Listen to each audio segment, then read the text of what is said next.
poddanews.com, news in time. সাথে থাকুন, update থাকুন।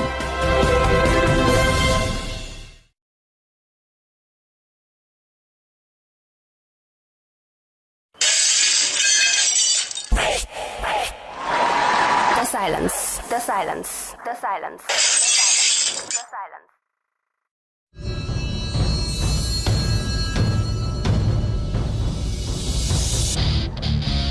আমি শিশির। কেমন আছো আপু? চিঠিটা আমি ছদ্মনামে লিখছি, কারণ আজ আমার নিজের নামটিও আমার কাছে লজ্জার বিষয়। বলছি ভার্সিটিতে আসা সে প্রথম দিনগুলোর কথা। নিজেকে তখন মনে হতো আমি অনেক বড় হয়েছি, অনেক স্বাধীনতা আমার, আর চোখে লাল নীল স্বপ্ন।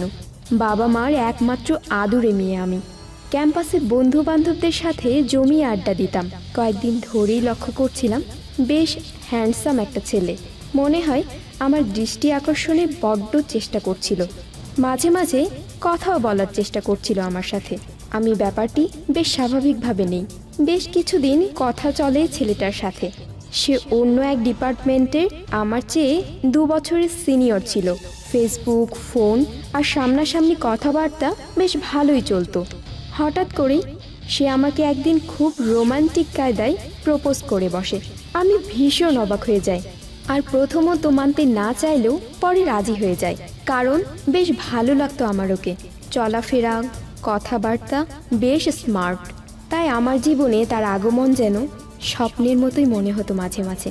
ওর বেশ হাত খরচের অভ্যাস ছিল, তাই ও নিজেই একদিন ওর মাসের খরচের টাকা আমার হাতে তুলে দিয়ে বলল, তোমার কাছে রাখলাম, যখন দরকার হবে তোমার কাছ থেকে নেব।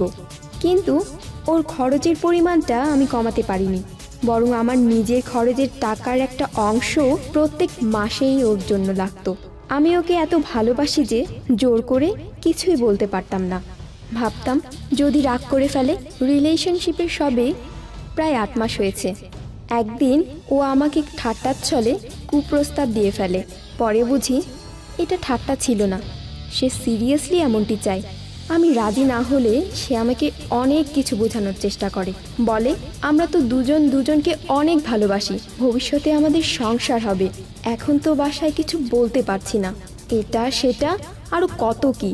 আমি তবুও রাজি হই না। এসবের এক পর্যায়ে আমাদের প্রায় রিলেশনটা ব্রেকআপ হয়ে যায়। কিন্তু ফিল করলাম আমার ওকে ভোলা সম্ভব না।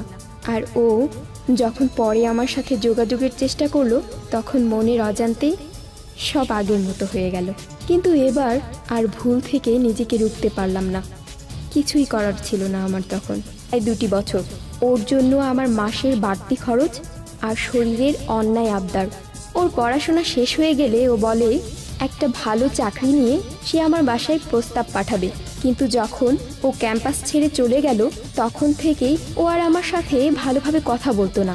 অযথা একটা বিষয় নিয়ে অস্থির পর্যায়ে ঝগড়া করত। চলে যাওয়ার পর মাত্র একটিবার এসেছিল আমাকে দেখতে, বোধহয় আমার কাছে ওর শরীরের শেষ ক্ষুধা মেটাতে। তারপর আর কোথাও ওকে খুঁজে পাইনি। ওর বাসাও ওকে চিনত না। আজ যেন সব দুঃস্বপ্ন। কি করে ভুলবো আমি এমন বিশ্বাসঘাতককে? সব ভালোবাসা যেন আজ ঘৃণা আমার কাছে। শেষের দিনের ঝগড়াগুলোতে ও আমাকে প্রায়ই অপবাদ দিয়ে বলতো আমি নাকি নষ্টা মেয়ে। আপু, বলতে পারেন কার জন্য আমি আজ নষ্টা?